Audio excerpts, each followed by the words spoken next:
Estimadas amigas, estimados amigos de Sexta Visión, su canal regional y regionalista, un gran abrazo para todas y para todos.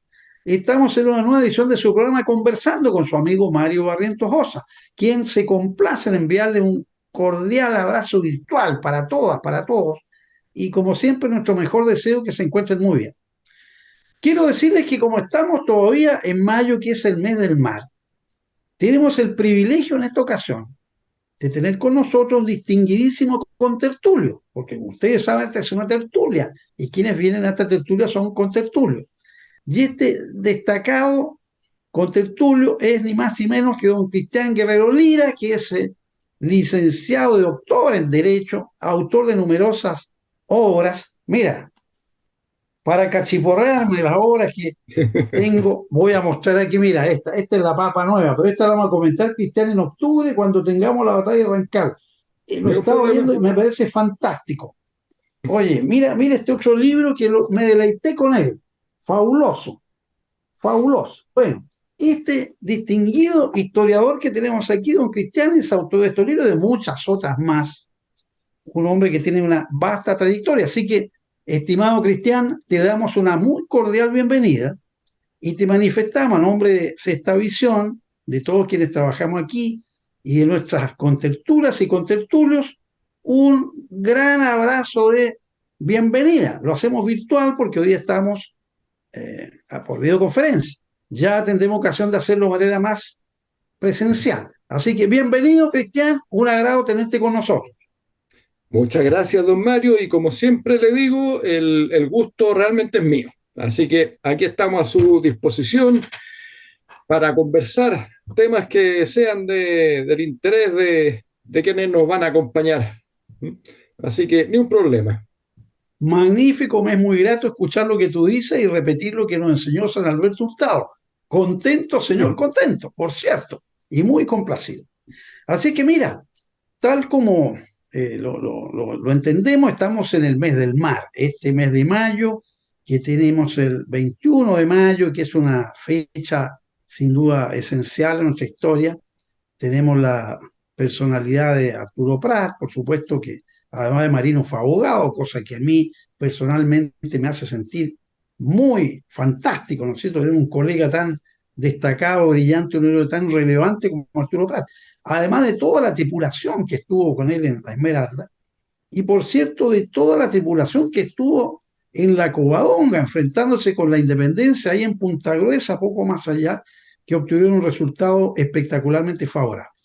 Así que me parece que lo más sano, adecuado y protocolar es que hagamos un saludo cariñoso a todos los hombres y mujeres que visten el uniforme de la Armada, expresarle a los caleuchanos que siempre nos oyen, tenemos algunos distinguidos caleuchanos aquí entre nosotros, un gran abrazo, nuestro gran saludo, nuestras felicitaciones por el Día de las Glorias Navales y por supuesto, como estamos todavía, lo repito, dentro del mes del mar, me gustaría mucho, mi estimado Cristian, que pudiéramos conversar sobre temas vinculados con nuestra historia marítima y sin pretender opacar, por supuesto, lo que significa Arturo Prat para todos nosotros.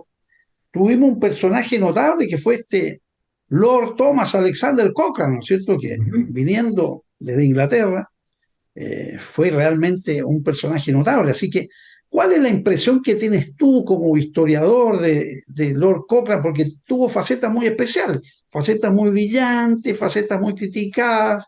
San Martín lo llamaba Lord Metálico, de manera, decía que le gustaba mucho el oro y el dinero.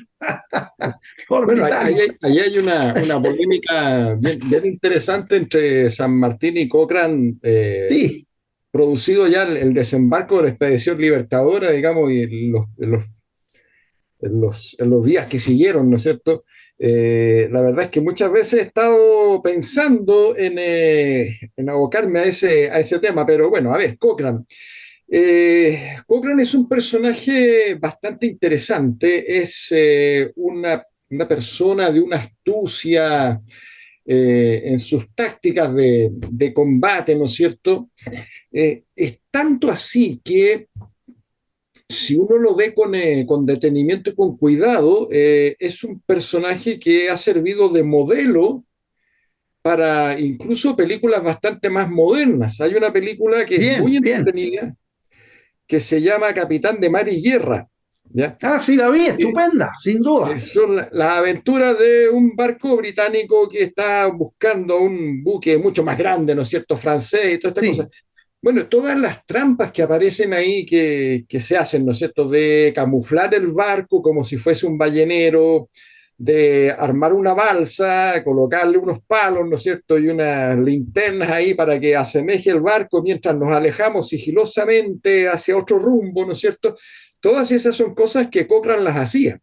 Y el autor de esa, la verdad es una saga de libros, digamos, sí. es un irlandés de apellido Kennedy, el autor, tomó como modelo a Cochrane, porque la verdad es que Cochrane es tremendamente interesante desde ese punto de vista y es una persona de una audacia y de una intrepidez, pero remarcable, realmente remarcable. O sea, por ejemplo, el tema de la captura de la Esmeralda, digamos, La ¿ya? Esmeralda en Callao, sí. Bajo a los fuertes del Callao, ¿no es cierto?, arriesgándose de noche, con los botes llenos de infantes de marina y de marineros, ¿no es cierto?, acercarse sigilosamente, treparse ahí, como se pueda, ¿no es cierto?, a la embarcación enemiga y apoderarse de ella sin que prácticamente se den cuenta, ¿ya? La otra cosa que también es notable, digamos, es la toma de Valdivia, Toma ¿ya? de Valdivia, notable, notable. Porque Una cosa realmente notable. Lo de Valdivia es impresionante porque, claro, es tremenda fortaleza, pero como se decía en la época, todas estas fortalezas tenían una debilidad que es la espalda, digamos, o sea, por detrás son muy fácil de quebrantar sus defensas. Y Cochrane tuvo la habilidad, ¿no es cierto?, de proyectar desembarcos de infantería de marina un poco más hacia el sur y a ir por tierra, digamos, atacando estos fuertes hasta llegar a Corral, ¿ya?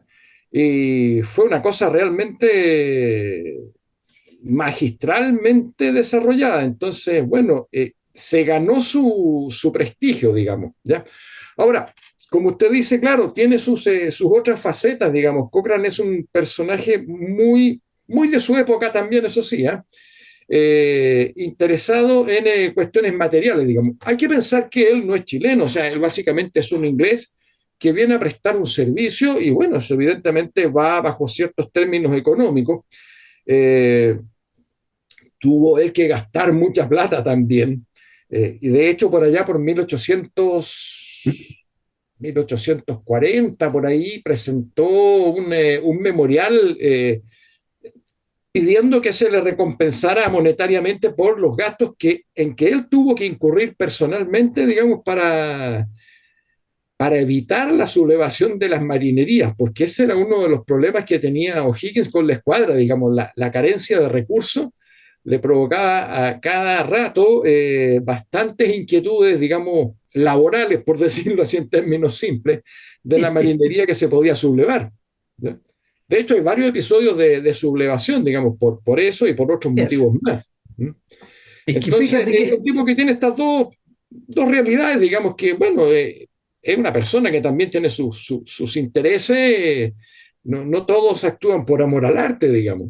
¿No? ya, yo fíjate que una de las cosas que imagino lo complicado que debe haber sido para él, para el gobierno de O'Higgins, el director supremo, el hecho de que hubo que organizar en realidad una marinería que no existía y que era una verdadera torre de Babel, porque me acuerdo en alguna ocasión haber leído que sé que de treinta y tantos oficiales, siete solamente eran chilenos, todos los demás eran en su mayoría ingleses que ni siquiera hablaban castellano. Entonces, Mm. entenderse con la tripulación era bastante complejo, ¿no sé?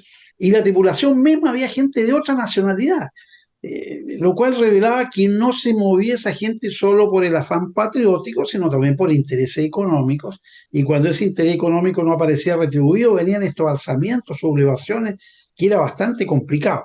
Así que la tarea ha sido grande.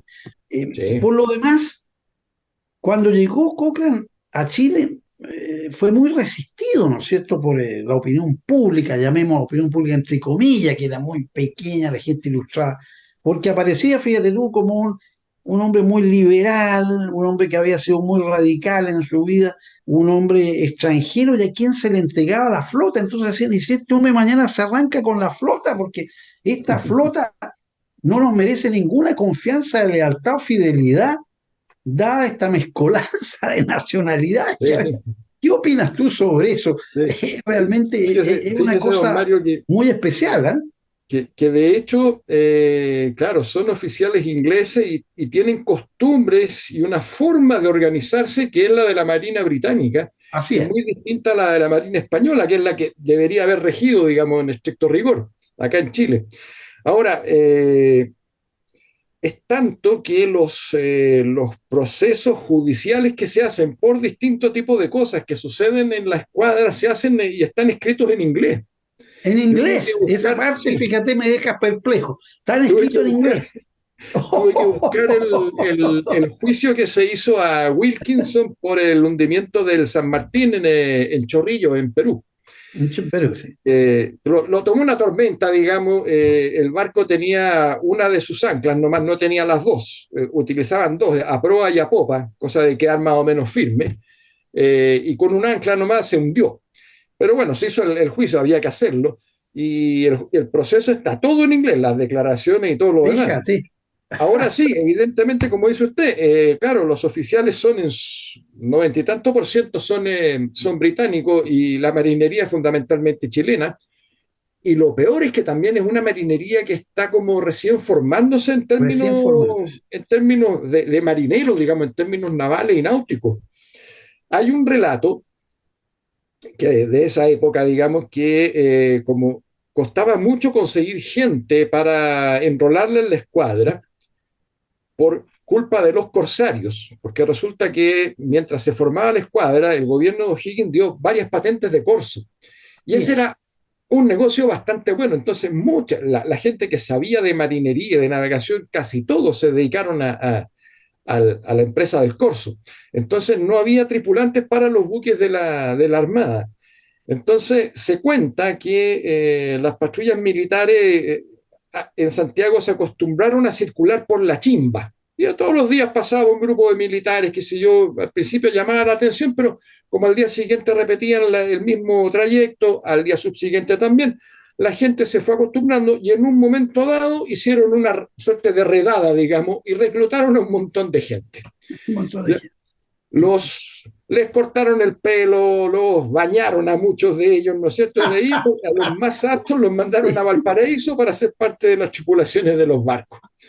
Entonces, claro, en ese ambiente era más o menos esperable que hubiese algún tipo de acontecer, digamos, un poco no correcto, digamos, ¿ya? Pero también se producían las cosas que siempre se producen, digamos, o sea, hay varias denuncias, esas están publicadas en los últimos tomos que han salido del archivo de Bernardo Higgins, que son los Ya. papeles de Cochrane.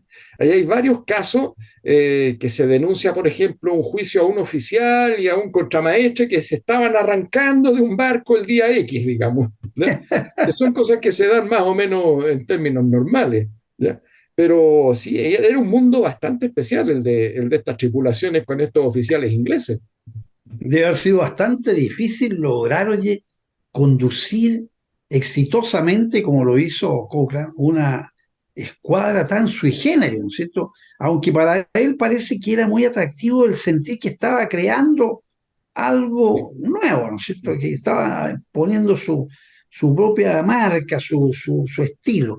Porque en ese tiempo, oye, se usaba mucho el azote a los tripulantes, en los navíos ingleses, Bueno, esa oye, fue los una de las azotaban de características. una manera brutal, Claro. porque el capitán de la nave tenía un peso terrible, un poder enorme, era el hombre que mandaba a bordo y se le respetaba de una manera increíble, a pesar de todas estas penas que se aplicaban tan severamente.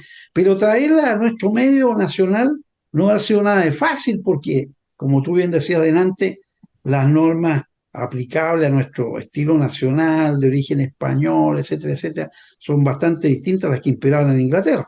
Así que doble mérito para Cochrane haber logrado, fíjate, estos éxitos como la captura de la Esmeralda, la toma de Valdivia y muchas otras cosas más No, que y sabe, lograron. don Mario, que si lo pensamos más a fondo, digamos, esta experiencia de Cochrane y la dirección marítima, la visión marítima de O'Higgins, digamos en este caso, o más bien naval, más que marítima, es Sí, tremenda porque si lo pensamos bien, ¿cuáles son las condiciones que Chile tenía para desarrollar la existencia de una fuerza naval? ¿Ya? sí. Es un país donde, a pesar de la tremenda costa que, bueno, seguimos teniendo, ¿no es cierto? No hay una población que podamos decir que es marinera, ¿ya? Construcción y astilleros, digamos, bueno, lo que se hacía en la zona del Maule, pero son básicamente lanchones, o sea, no un buque que pudiese enfrentarse, ¿no es cierto?, a las fuerzas realistas. E implementar todo eso en términos militares, porque una cosa es tener la estructura de un buque, pero hay que tener los cañones, la pólvora y todo lo que se necesita para que funcione como una unidad militar, digámoslo así. Entonces, es un trabajo enorme, enorme. ¿Ya?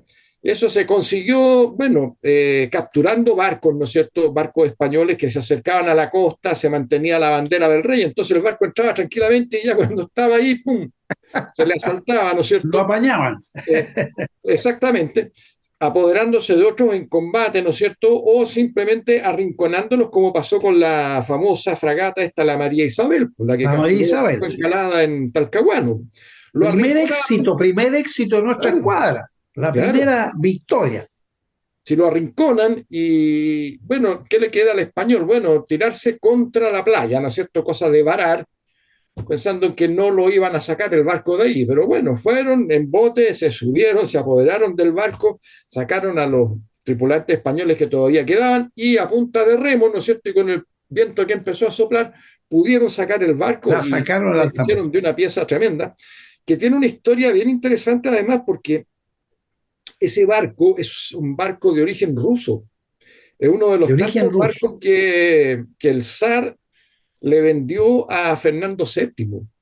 Curiosamente, los historiadores españoles, sobre todo los historiadores liberales del siglo XIX, siempre dijeron que había sido un pésimo negocio porque los barcos eran todos ya prácticamente estaban para ser desguazados, ya, o sea, ya no servían.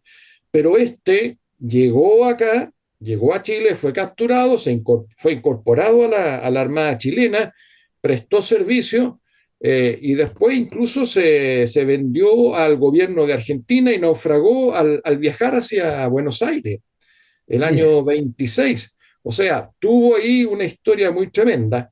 Y tiene un dato muy curioso, ¿ah? Se le cambia el nombre, ¿no es cierto?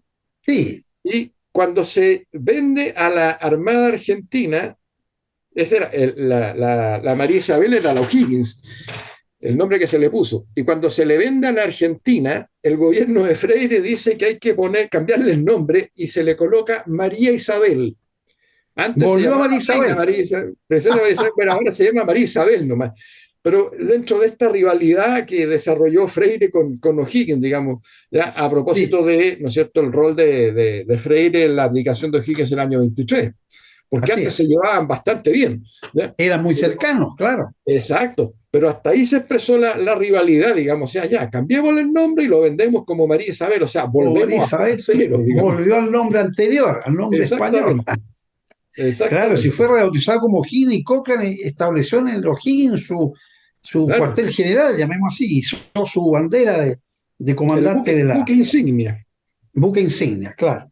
Así que resistió sus buenos años, pero mira esta Sí, picardía, bueno, es que ahí Freire que era tan cercano a Higgins, ahí se dice que influyó mucho Rodríguez Aldea con sus turbias claro. movidas, ¿no es cierto? Generó entre ellos este desencuentro, porque eso le permitía a Rodríguez Aldea mantener en cierto modo un poder que apreciaba mucho y un tremendo ascendiente sobre O'Higgins, cosa que cuesta entender cómo O'Higgins nunca entendió a su vez oportunamente el mal que le causaba. Pero bueno, ¿qué le Es que hacemos a eso, no es cierto? Rodríguez es un caso de estudio, ¿ah? Porque incluso fíjese que la familia le puso un juicio de imprenta a, no me acuerdo si es Vicuña Maquena o Barros Arana, por ahí tengo un librito sobre eso, que es una tesis que se hizo en la Escuela de Derecho en Ya, la Chile por allá por 1930, 1940.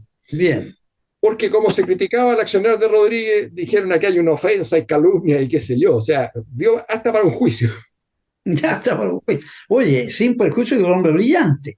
Todos dicen que era un Sí. hombre de gran inteligencia y de muy sólida formación jurídica, por ser un abogado de nivel. Pero tenía este espíritu de, bueno, esta búsqueda del poder infatigable que todo el mundo parece que es como una droga que tiene, ¿no? Buscar el poder Mm, al precio que sea, y lo encontró ahí, porque razonemos que fue auditor de las fuerzas españolas, y cuando fue exacto. nombrado después ministro por O'Higgins, nadie podía creerlo, porque era un vuelco tremendo que alguien que había prestado su servicio al ejército real como auditor de guerra aparece por el gobierno republicano, aquí nombrado ministro, Y fue y con un fiscal de la tremendo audiencia. ascendiente. Fiscal ¿Cómo de la logró audiencia eso? en el año 15, Tiene que haber sido 16. muy hábil, ¿eh? Sí, no, de todas maneras, para convencer después de estos cambios, tiene que ser hábil mentalmente. Tiene una habilidad tremenda. Oye, volviendo al tema de Cochrane, una de las facetas de su vida que a mí siempre me ha impresionado fue el hecho que siendo un oficial muy joven todavía, fue a su vez electo parlamentario, integró el Parlamento británico, ni más ni Exactamente. menos. Oye, y me queda esa duda, ¿cómo era posible que un oficial de la Armada pudiera a su vez ser diputado? Era oficial de la Armada y diputado a la vez. ¿Cómo En se esa puede época conciliar no, esa situación tan extraña, no sé? claro, que en esa época los parámetros, digamos, y estas exigencias que se hacen eran muy, muy distintas, digamos, ¿ya? Ahora, él resultó electo eh, porque básicamente planteó una campaña electoral, Sí, ¿ya? Basándose en la pésima situación que tenían los ex integrantes de la Marina Real Británica, digamos. ¿Ya? ya bien. Entonces, básicamente atacó por el punto de las necesidades de la gente con la cual él había trabajado y había convivido. ¿Ya? Ahora, eh, él, con todos los éxitos que había tenido, sí, la verdad es que Cochrane, en las primeras etapas de las guerras napoleónicas, ¿no es cierto?, tenía un barco que era un buque muy pequeño, se llamaba el Speedy, que era una cosa Sí, sí, chiquitita, digamos, eh, pero logró capturar una cantidad impresionante de buques enemigos con una sí, cosa, con una nave muy chica, con muy pocos cañones, y fue teniendo un éxito cada vez más notorio. Y eso le granjeó también la enemistad de muchos oficiales de rangos más superiores, digamos. ¿Ya? Y ahí también eso se conjugó también con su posición parlamentaria, que era muy crítica del almirantazgo. así es. Y Claro. ahí según se dice, la verdad es que esto es como bien difícil de determinarlo, se le armó un caso, digamos, en contra por unas especulaciones en la Bolsa de Londres. Se le Sí. sentenció, se le encarceló, pero la gente igual votó por él y tuvieron que librarlo para que asumiera de nuevo su cargo parlamentario. ¿Ya? O sea, se ganó el respeto hasta de sus electores, digamos, así como se ganaba el respeto de sus subordinados militares, pero con la disciplina que de todas maneras él imponía. ¿Ya? Claro. Sí.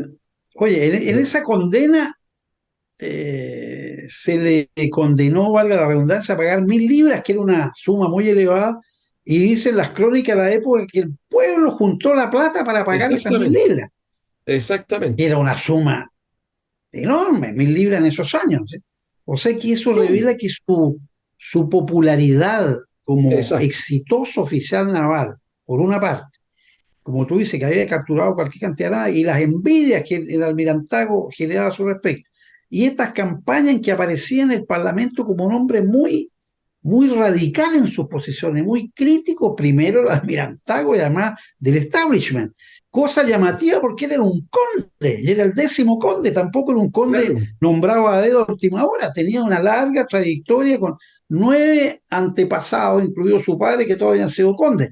Entonces es curioso que alguien de tan rancia aristocracia, oye, tuviera esta actitud tan radical en el Parlamento contra el establishment y Es que contra la marina en la cual él vivía, porque él era un marino 100%, o sea, la armada para él era esencial. Es curioso, ¿no sé? Qué rara reacción. Es que, ¿sabe, don Mario? Lo que pasa es que en esa época ya el avance del liberalismo es bastante fuerte, es bastante notorio, es bastante claro. Sí, y ya muchos nobles empiezan a dejar estas posturas políticamente más conservadoras, digamos. Ahora, no digamos que los liberales británicos son extremadamente liberales, digamos, ¿ya? Pero sí tienen una posición política distinta y eso está pasando en todas partes del mundo, ¿ya? Entonces, no es tan extraño, ¿ya? Sí, Quizás claro. uno tiene una formación más republicana, ¿no es cierto? Entonces uno piensa, títulos de nobleza, al tiro asumimos una posición así como la de O'Higgins, estos son jeroglíficos y qué sé yo, como dice en el decreto que ordena no usar los escudos de nobleza y todo esto, ¿ya? Y lo ve como una cosa monárquica, antigua, atrasada y muy conservadora, ¿ya? Sí. Pero bueno, a ver, son ingleses, es una monarquía, pero de todas las monarquías de Europa, como sistema, es la más liberal de todas Más también. liberal, sin ¿Ya? duda. Sí. Entonces, tiene un toque distinto. ¿Ya? Tiene un toque distinto la monarquía inglesa y por lo tanto los nobles también. Mira, No son tan interesante el tema. conservadores como los austriacos, los rusos, por ejemplo. Los rusos, claro, eran ultra. Claro. Bueno, mi estimado Cristian, vamos a hacer un pequeño alto Ujú. y así le decimos a nuestras amigas y amigos contertulios, contertulias y telespectadores que nos vamos a ausentar unos segundillos, que no se nos vayan porque volvemos rápidamente. Así que vamos y volvemos. Voy y vuelvo.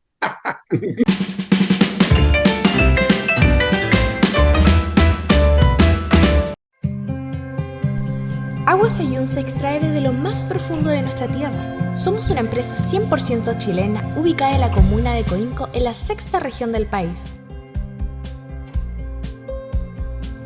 Nuestra agua se extrae desde las profundidades de nuestra tierra. Posteriormente, antes de envasarla, aplicamos un proceso controlado de purificación, osmosis inversa, luz ultravioleta y ozono. Periódicamente somos evaluados por laboratorios externos, que nos califican con el agua que tiene un 0,3% de sodio, siendo Ayun un agua de muy buena calidad, beneficiosa y saludable para la humanidad. En junio de 2019 recibimos un premio de categoría de oro por su labor y calidad, otorgado por un Instituto de Calidad Internacional Mont Selection. Es por todo lo anterior que invitamos a todos a disfrutar de la mejor agua de Chile. Agua Sayún, más vida, más salud.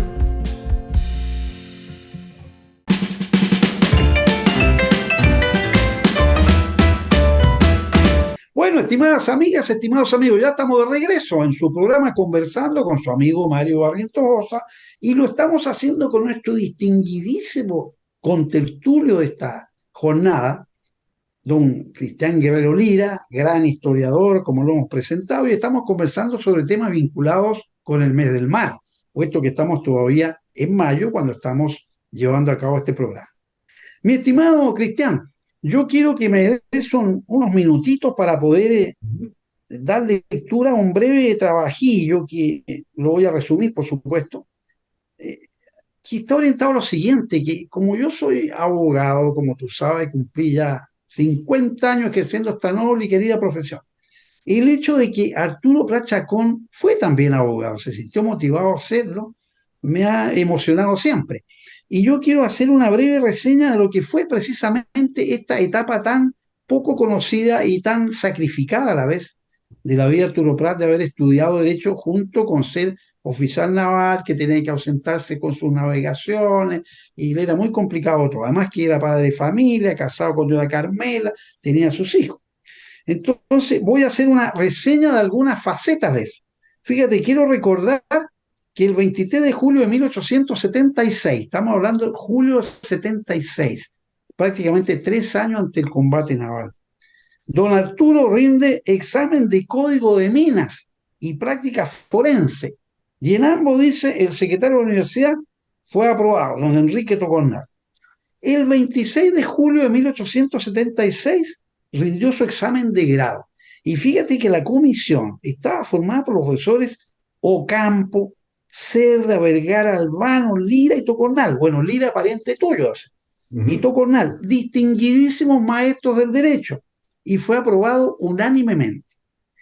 Y me llama especialmente la atención, fíjate, Cristian, que leyó en ese mismo acto una memoria sobre la ley de elecciones que regía en Chile en ese momento. Y siempre me ha llamado la atención, fíjate, que siendo Prat un hombre de armas, que a los 11 años ingresó a la escuela naval, toda su vida uniforme, se hubiera interesado por la ley de elecciones. Algo llamativo y muy especial. Tenemos el trabajo, el placer de tenerlo, de haberlo leído, y realmente es un trabajo excelente y muy especial, muy especial.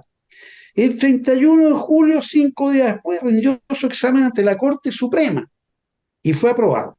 Y quiero recordar a mis amigas y amigos que en esos años, los que habían aprobado el examen de grado para tener el título de abogado iban a rendir un examen a la Corte Suprema. El hombre se sentaba ante la Corte Suprema y la Corte lo interrogaba.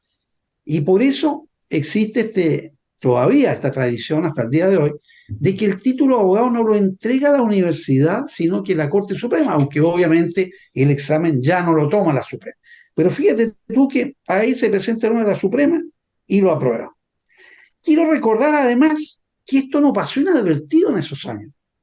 Recordar que el Mercurio de Valparaíso, decano de nuestra prensa nacional, con fecha 2 de agosto, 2 días después de lo que acabo de relatar, hace una crónica sobre esto. Y dice el Mercurio: ayer rindió examen de abogado ante la Corte Suprema de Justicia el capitán de corbeta, segundo comandante de la Esmeralda, don Arturo Prat.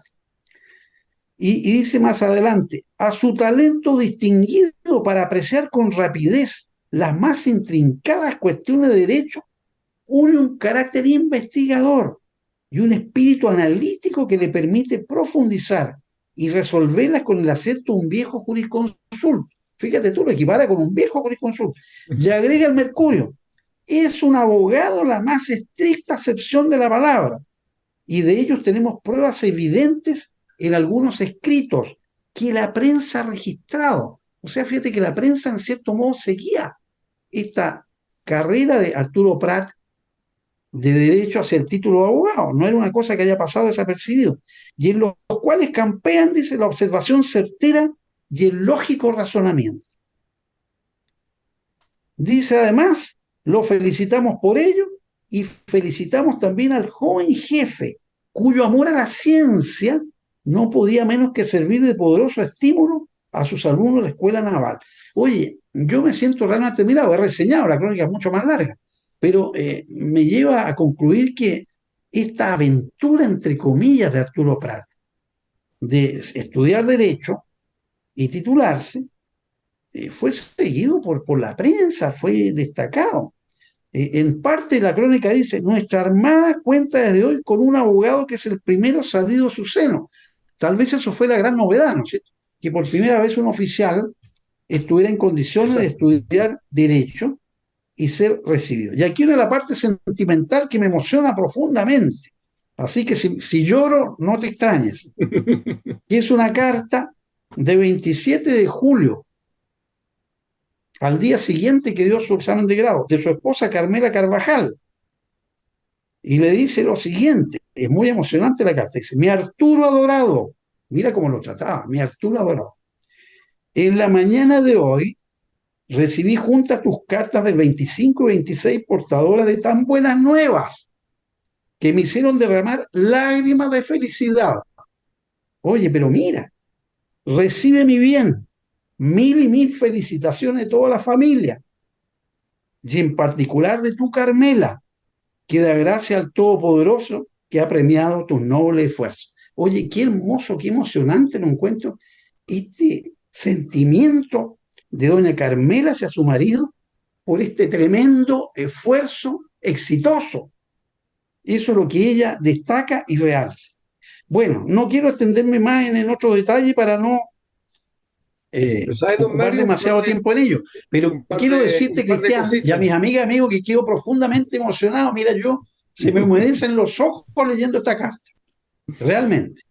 Un par de cositas que a sus contertulios le pueden interesar. La primera es que la tesis, o sea, la memoria de prueba de Prat es está publicada también, te la tiene, pero Sí. encontrarla puede ser un poquito complicado. Está publicada en el sitio web de la Universidad de Chile. Ah, mira qué bien. No me acuerdo en qué parte, pero ahí tiene su buscador, así que ahí se puede encontrar. Y la otra cosa es recomendarle a la gente el libro de Rodrigo Fuenzalida, La vida de Arturo Prat. Ya, Rodrigo bien. Fuenzalida fue oficial de la Armada, se dedicó a la historia, estando en servicio y bueno, después ya retirado, digamos. Y es la mejor biografía que yo he visto de la vida de Prat, muy Bien, interesante. sí. Está muy bien explicada toda su vida, lo que le costó ser abogado también, porque hay que pensar que, bueno, tenía que viajar a Santiago, pues. Bien, pues. O sea, no era, en esa época no era ya tomo el bus y voy en la Claro, mañana y vuelvo en la noche, no hay problema. oye, vuelvo en el turbús, ¿no? Claro, claro. E incluso ahí tiene algunas explicaciones biográficas, digamos, respecto de uno de los juicios que siguió Prat, ¿no es cierto?, defendiendo a su compañero de curso Uribe, porque Uribe fue acusado, digamos, de haberse casado en Inglaterra cuando fueron a la fabricación de los acorazados, haberse casado sin permiso de sus superiores. Entonces hubo Grave toda una falta, polémica y si claro. correspondía castigarlo o no, porque lo habían dado de baja y qué sé yo, pero bueno, si está dado de baja y la cuestión legal, digamos, no correspondía que le hiciese juicio a la Armada y eso. Es muy interesante ese episodio. Así Sí. que Rodrigo fue en salida, vida de Arturo Prat. Totalmente recomendable. Agradecemos mucho la información, Cristian, porque por supuesto, toda esta faceta de este gran personaje que fue Arturo Prat, a todos nos motiva muchísimo. Y bueno, es una lección que está viva todavía en nuestra historia, es una de las cosas que justifica que nos guste la historia, que es el traer al presente estos hechos del pasado, no para recordarlos porque ocurrieron, sino porque están vivos al día de hoy y tienen un mensaje, una lección que es útil para el pueblo chileno y es bueno que todos lo tengamos. Pero yo no quiero dejar pasar la oportunidad con tu venia, mi querido Cristian, de recordar que precisamente el 21 de mayo se celebra también el Día del Abogado, en homenaje a Arturo Prat.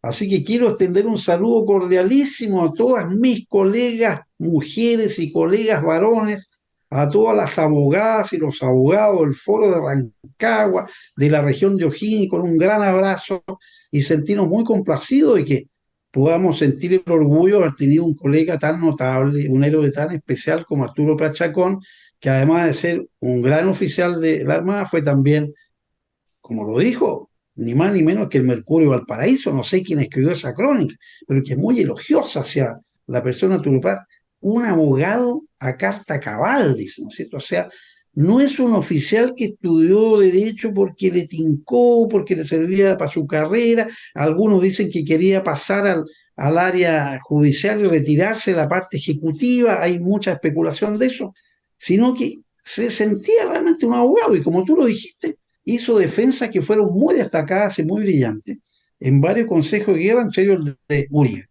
Así que un saludo a mis colegas, damas y varones. Feliz día del abogado, que sea un poquito atrasado. Nunca está de más, ¿no sé? La intención es lo que vale. La intención es lo que vale, por supuesto. Oye, y lo otro que me ha llamado mucho la atención también, oye, como un hecho interesante, es cuando en el combate adaptado se produce la circunstancia de que Arturo Prat está como teniente a bordo de la Covadonga, si mal no recuerdo, y al mismo tiempo, como estaban unidas las armadas peruanas y chilenas, Miguel Grau, que era capitán de fragata, era comandante de la corbeta Unión, y ambos luchan juntos. Mira que me emociona también esto, estos dos tremendos héroes colosos del mar, inaptados en la guerra contra España, estamos hablando de 1866, ¿no es cierto? Oye, están unidos luchando contra esta política de la cañonera que quiso aplicar España contra Perú tomando las Islas Chincha, y después, 13 años después, se enfrentan en este combate, uno con un heroísmo a toda prueba y Grau con una hidalguía realmente notable también. Qué interesante cómo la historia, fíjate, logra estos hechos, estas circunstancias tan especiales, ¿eh? Notables. Y si le puedo agregar un par de cositas más, don Mario. Mire, el Sí, 1868 se repatriaron los restos de O'Higgins que llegaron en el año 69 a Valparaíso. Bueno, Pratt iba precisamente en la tripulación de la O'Higgins que trajo los restos de O'Higgins. ¿Ya? eso no lo sabía. Y de hecho, la expedición chilena, digamos, fue custodiada y acompañada, escoltada sería la palabra más exacta, Sí, por unidades navales peruanas, donde también figuraba Grau. ¿Ya? Ahora, en el último tiempo se ha producido también un acercamiento, en el último tiempo, digo, los últimos 20, 25, 30 años, un acercamiento entre las armadas, la Armada de Chile y la Marina de Guerra del Perú, porque ese es su nombre oficial, digamos. Y de sí. hecho, tengo entendido que en la Escuela Naval hay un busto del almirante Grau y que en la Escuela Naval en el Callao hay un busto de Prat. O sea, De verdad, mira qué una bien. cosa bien, Un bien simbólica bonito, también. ¿Mm? bonito intercambio, cosa que me parece O sea, fantástico. que si lo pensamos bien y nos acordamos del almirante Grau, aquí en Chile siempre se le ha destacado y se le ha llamado y se le ha distinguido como el caballero de los mares. O Así sea, es, un gran caballero de los mares. es un personaje bastante respetado en Chile, así como en Perú se ha respetado bastante a O'Higgins también.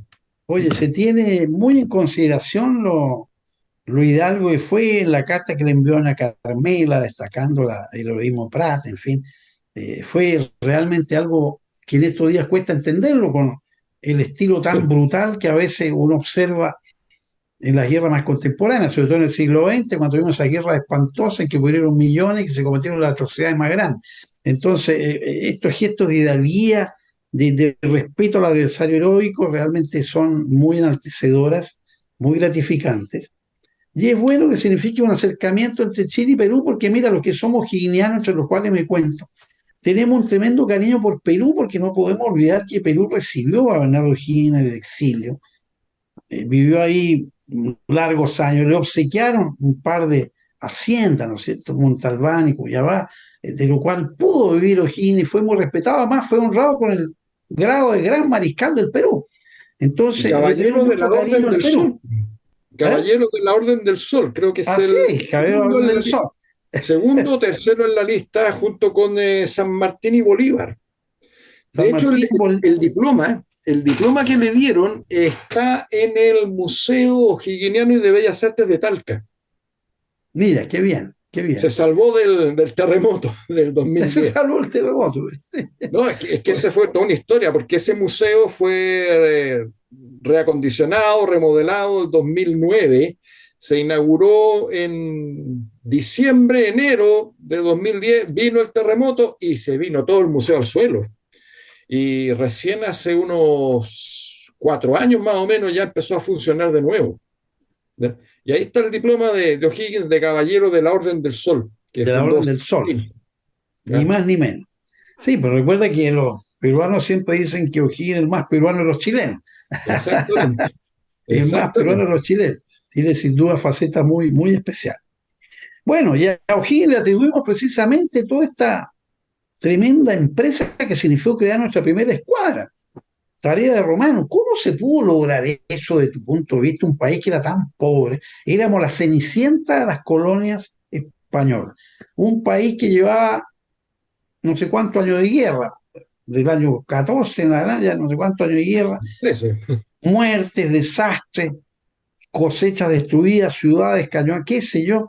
Y dentro de todo eso se logra levantar una escuadra con un poderío Sí. notable, porque yo recuerdo que cuando Cochrane llegó a Chile ya había 7 naves de guerra, 7 naves de guerra partiendo de cero, 7 naves de guerra que fue las que él asumió como comandante. Oye, ¿qué opinas tú de esa maravillosa? ¿Cómo pudo haber habido? ¿A qué se atribuye al genio O'Higgins o alguna otra razón o faceta que estimes tú relevante para haber alcanzado esa meta tan prodigiosa?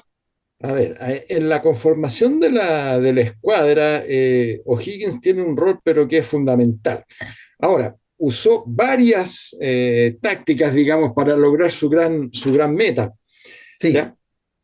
Se capturaron barcos, eso fue lo primero. O sea, esto que veíamos al principio de dejar la bandera del rey puesta, ¿no es cierto? Los barcos españoles se acercan, bueno, ahí los capturamos, los otros capturados en combate. Se compraron algunos, ¿ya? De No comprar, son sí. de primera mano, son barcos de segunda mano, ¿ya? Que se consiguen en Estados Unidos, ¿ya? El gobierno de Buenos Aires también, en la medida que puede, contribuye, ¿no es cierto?, con 2 o 3 barcos, no muy grandes tampoco, pero van sumando, van sumando. Ahora, todo esto significaba plata y el problema era de dónde conseguir las platas, digamos, ese era ¿De el dónde sale el problema, digamos. dinero? ¿Ya? La plata salió de todas partes de donde podía salir, incluso realizando algún tipo de acciones que potencialmente pudiesen ser consideradas como un poquito incorrectas, digamos, ¿ya?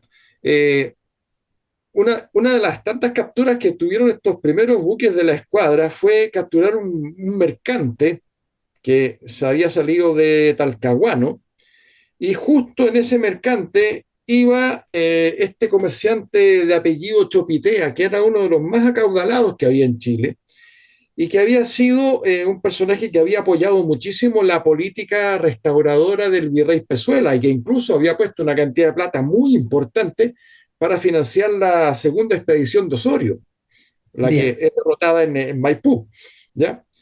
Este personaje fue traído a Santiago y se entrevistó con O'Higgins, y O'Higgins prácticamente lo extorsiona en el fondo, ¿ya? Porque le dice, mire señor, a ver, usted, hay pruebas y eso está documentado, ¿no es cierto? Usted financió al ejército enemigo, ¿ya? Este ejército que luchó contra las tropas chilenas y del ejército de los Andes, incluso yo salí herido, ¿no es cierto?, en esos combates. Así que usted lo podríamos considerar como prisionero de guerra, a no ser que usted, usando una terminología legal que se usaba mucho en la época, componga su situación, Componga su arregle su situación. situación. Hay una multa, digámoslo así. Claro, la multa era bastante elevada, digamos, ¿ya? Varios ceros, ¿no? Con varios ceros. Y bueno, el tipo empezó a dar explicaciones, que el amor al rey y qué sé yo, y que bueno, al final terminó pasando sus billetes, digamos, ¿ya? O sea, ahí se usó todo lo que se pudiese usar, ¿Cómo todo lo no? que se pudiese usar, ¿ya? Se, se consiguen cañones, se instalan, porque los barcos que se compran no son buques de guerra, son barcos mercantes, que son artillados, se le Son colocan sus artillados. cañones y se refaccionan un poquito, ¿no es cierto? Entonces fue una cosa, pero realmente impresionante. Y eso en gran parte es la labor de O'Higgins, digamos. Y en eso creo que hay una cosa muy de herencia. O sea, tiene dotes organizadoras O'Higgins que evidentemente las heredó del padre, porque el padre fue un prototipo, un modelo de gobernador, ¿no es cierto?, con todas sus iniciativas de fundación de ciudades, ensanche de camino y qué sé yo. O'Higgins va más o menos en la misma línea, y de un pragmatismo tremendo en el sentido administrativo. Entonces, ahorrando plata por aquí, consiguiendo unos pesos por acá, y la verdad es que toda la economía del país empezó a girar en torno a la guerra, ¿ya? Bien. Le fue bastante fácil porque, bueno, la expedición de Osorio dijo, a ver, señores, los realistas todavía pueden volver de nuevo, ¿ya? Entonces, todo el esfuerzo económico nacional se centró en este cuento. Y bien administrado ese dinero, bueno, rindió lo que tenía que rendir, digamos, ¿ya? Y ahí se pudo construir esa fuerza naval, que era fundamental, porque si no, el famoso proyecto, el plan de San Martín, no iba a resultar, digamos. Y Ah, si no se llevaba la guerra al Perú, bueno, se estaba expuesto a que el Perú recibiese algún tipo de refuerzo y, bueno, pudiese mandar expediciones nuevamente hacia Chile. una nueva expedición, claro. Ah, Oye, y en tu opinión, ¿tuvo alguna incidencia efectiva la logia lautarina? Que muchos dicen que la logia tuvo una gran influencia en la consecución de esta meta, o hay mucho de leyenda en eso. bueno, a ver, la logia, yo creo que hay varias cosas que aclarar respecto de la logia. Lo primero es que la logia no es una logia masónica, digámoslo así, ¿ya? Así lo tengo Siempre se claro yo, piensa sí. que son masones. Bueno, sí, puede que muchos miembros de la logia sean masones, pero que eso es distinto a que la logia sea una entidad masónica. Me acuerdo que una vez Luis Rivero, el que fue rector de la universidad, que fue gran maestro, ¿no es cierto?, gran maestro de la logia, me dijo, pero si las logias tienen que hacer trabajo intelectual, siempre lo han hecho, y la logia Lautaro no están juntos. ¿ya? Es una agrupación que toma el nombre de logia y que ellos tienen el compromiso, y ese es su secreto, digámoslo así, ¿no es cierto? Su gran misterio, es Dice, apoyar este plan estratégico de San Martín, ¿ya? Entonces ellos se han comprometido a que llegando a altos puestos en la milicia, en la armada, en los gobiernos, van a hacer todo lo posible para poder desarrollar este plan y poder llevar la guerra al Perú, para derrotar finalmente al virrey, ¿no es cierto? Y generar ya la independencia del Perú y con eso consolidar, sellar las independencias de Chile, de Argentina, qué sé yo. Ese es el gran secreto de la logia. Y la logia toma decisiones. Por ejemplo, cuando el año 1819, estalló la guerra civil en Argentina, el gobierno de Buenos Aires le dijo a San Martín, oiga, véngase de vuelta con el ejército. así Aquí se es. tomaron la cabeza a dos manos, porque, bueno, si se va el ejército de los Andes, perdemos prácticamente la mitad de la fuerza que estamos pensando en llevar al Perú. Entonces, la logia empezó a actuar ahí, ¿no es cierto? Y de hecho Higgins le escribe a San Martín, que San Martín se fue hacia el lado argentino con un pequeño grupo de militares, y le dice, mi querido amigo, no se preocupe, los OO o los HH, los hermanos, van a Todo el decidir mal. el cuento. Y de hecho la logia se reunió y la logia decidió, no, el ejército de los Andes se queda en Chile. Y el ejército de los Andes se quedó en Chile, que era parte fundamental de la expedición libertadora. Entonces la logia tiene una influencia tremenda, pero es una logia que es un grupo de amigos, como quien diría, juramentados para lograr este fin, ¿ya? Pero no esta cosa de conspiraciones masónicas y qué sé yo que mucha gente ve. No Claro, es sí, tal, digamos. fue un apoyo a la gran Exacto, tarea, ¿no bueno, es cierto? claro. En ese Y sentido. dentro de ella había masones, sí, claro, Sí, claro. claro. Había doble militancia. O sea, de hecho, se ha dicho que O'Higgins era masón, y yo he escuchado a destacados masones y destacados o'higginianos, ¿ya? Que dicen que no, que O'Higgins no era masón, ¿ya? Eh, don Jorge Ibáñez, por ejemplo. Don Jorge Ibáñez, que fue diputado, presidente de la Cámara de Diputados, ¿no es Gente de la cierto? Cámara. Y Miembro gran del Claro, o'higginiano. claro. Siempre me decía, no, si O'Higgins no fue masón. De hecho, el que fue masón fue José Miguel Carrera, porque Carrera se unió a la masonería en Estados Unidos el año 15, 16, por ahí, cuando fue a Estados Unidos a conseguir apoyos para volver a tratar de independizar Chile después de la Reconquista. Así Pero es. hay una influencia masónica, digamos, pero la logia ser un grupo de gente masones que trabajen en tu sentido intelectual y qué sé yo, no, no. Es muy interesante tenerlo presente. Mira, con respecto a lo que mencionabas tú delante de esta petición que hacía el gobierno de Buenos Aires de que el ejército traspasara la cordillera para inmiscuirse en la guerra civil que había al lado, eh, me salta a la memoria esta acta o carta de Rancagua, porque como nos interesa siempre destacar Exacto. Rancagua, mucho me gustaría que tú, nos quedan muy pocos minutos, pero nos pudieras resumir para agrado de mis amigas y amigos rancagüinos y rancagüinas, de que nuestra ciudad está vinculada a una circunstancia muy especial, el acta o carta de Rancagua. Si la puedes resumir en un minutito, Sí, sí, te lo es agradezco. muy simple eso. A ver, el año 19, el Congreso de Tucumán, que empezó a sesionar en Tucumán y que proclamó la independencia argentina, pero terminó funcionando en Buenos Aires, saca un proyecto de constitución. Y ese proyecto de constitución es centralista. Y las provincias de Buenos Aires tenían una opción política federalista, las provincias de Federalista, Argentina, sí. perdón, ¿ya? Una política federalista. Entonces, esto no se resolvió políticamente y se resolvió por la vía armada desde ese momento en adelante, digamos, hasta prácticamente 1860. El gobierno de Buenos Aires dejó de existir y San Martín, que tenía al ejército acantonado en Rancagua, va y le dice reúne a sus oficiales y les dice, bueno, señores, el gobierno que nos ha comisionado para estar acá y que me ha dado el mando a mí de este ejército, ya no existe. Por lo tanto, yo no tengo mando sobre ustedes. Escojan ustedes a quien ha de comandarlos de aquí en adelante, ¿ya? Astuta Y ahí, maniobra, astuta exacto, maniobra. exacto. Y ahí los oficiales, bueno, hicieron lo que San Martín pensaba que iban a hacer. No, oiga, mi general, usted es el que nos manda y Claro, nosotros lo nombramos ahora a usted. Y eso es lo que se especifica en este documento que se conoce como el Acta de Rancagua, así ¿ya? es. Que es una cosa un poquito compleja desde el punto de vista de la disciplina militar, digamos, porque esto de que los subalternos elijan a quién los va a comandar, digamos, es un poquito extraño, pero como no hay una reelección ni otra nueva elección después, digamos, no genera ningún compromiso, digamos. ¿Ya? Bueno, Entonces, algunos, ese es el acta de Rancagua.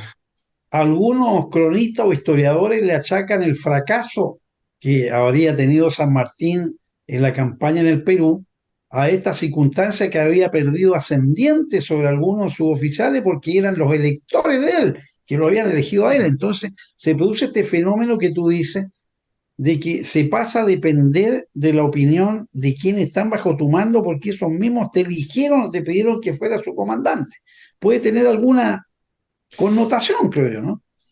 Yo ¿Cómo lo no ves tú? veo mucha implicancia en eso, ¿ah? Porque el problema de San Martín en Perú es que San Martín es muy distinto al San Martín de 1817-1818. Sí, San Martín en esa época estaba muy afectado de sus enfermedades que no hay claridad fehaciente de qué es lo que era. Mucha gente habla de cáncer, sí. pero resulta que esta enfermedad se le manifestaba en 1816, 17 y San Martín murió en 1850, o sea, habría sido Claro, un cáncer muy, muy largo, digamos. muchísimos años después, sí. Pero alguna cosa tipo Crohn, alguna cosa en el intestino grueso, alguna complicación tenía y los dolores los calmaba con opio y, según dicen, también con cocaína. Entonces ya Ah, es un ya. tipo que está muy desgastado cuando está en Perú. ¿Ya? Desgastado por la Entonces, droga. no es la misma agilidad, la misma rapidez mental que tiene en 1815, 16, cuando está organizando el ejército de los Andes, el 17, cuando está en Chacabuco, o el 18 en Maipú. Maipo. Ya es una persona más cansada, más gastada, más enferma. Ya ¿Ya? se enferma. Por eso es que le digo que ahí hay que estudiar esa realidad, digamos, Es y la un relación tópico interesante. con Cochrane, porque eso incluso podría dársele un título a ese estudio, el almirante y el general, porque Claro que las sí. opiniones cruzadas son Sí, tremendas. Porque hay que acordarse incluso, para terminar, don Mario, sí, hay que acordarse que muchos de los oficiales de la Armada chilena pasaron a servir a la Armada del Perú. Ahí se así produjo es. una deschilenización, digamos, de la escuadra, y que como no se pagaban los sueldos, bueno, Cochrane dijo, bueno, ya, si no se pagan los sueldos, yo los pago. Se apoderó de la fragata, del yate el Moctezuma, donde estaba la plata peruana, digamos, por si acaso bajaban los realistas, abrió las cajas, repartió la plata que tenía que repartir, bajó y se fue con sus marineros, digamos, a buscar buques españoles. ¿Ya? Pero hubo ahí unos roces bastante fuertes entre San Martín. Bastante fuerte. ¿Mm? Bueno, Y luego tenemos muchos temas para adelante. Mi estimado Cristian, lamentablemente como el tiempo es un tirano, nos dice nuestro querido director que ya se acabó nuestro tiempo. Así que yo quiero, por supuesto, presentarte mi cariñosísimo saludo, agradecerte a nombre propio y de todo Sexta Visión, de todos quienes trabajamos aquí, y asimismo nuestras contertulias y contertulios por esta oportunidad que nos ha dado de poder estar contigo, conversando, conociendo todas estas cosas estupendas que nos has relatado y que sin duda es un aporte a nuestro desarrollo histórico y cultural de nuestra región. Así que muchas gracias. Te dejo comprometido, si es posible, para octubre, porque me gustaría que tu libro sobre la batalla de Rancagua lo comentáramos en la primera semana de octubre en un nuevo aniversario de la batalla. Parece más oportuno y si tú no tienes inconveniente, te dejo comprometido, invitado especialmente para ello. Y ahora me despido, te deseo como siempre un éxito renovado y reiterado en toda tu actividad y gracias por haber estado con nosotros. Y Muchas me gracias a despido usted, don Mario. cariñosamente, mis amigas y amigos de esta visión. Un gran saludo, el abrazo virtual de su amigo Mario Barrientos Osa. Nos estaremos viendo la próxima semana, ojalá con un contertulio tan destacado y brillante como el que hoy día hemos tenido. Contento, señor, contento. Hasta la próxima.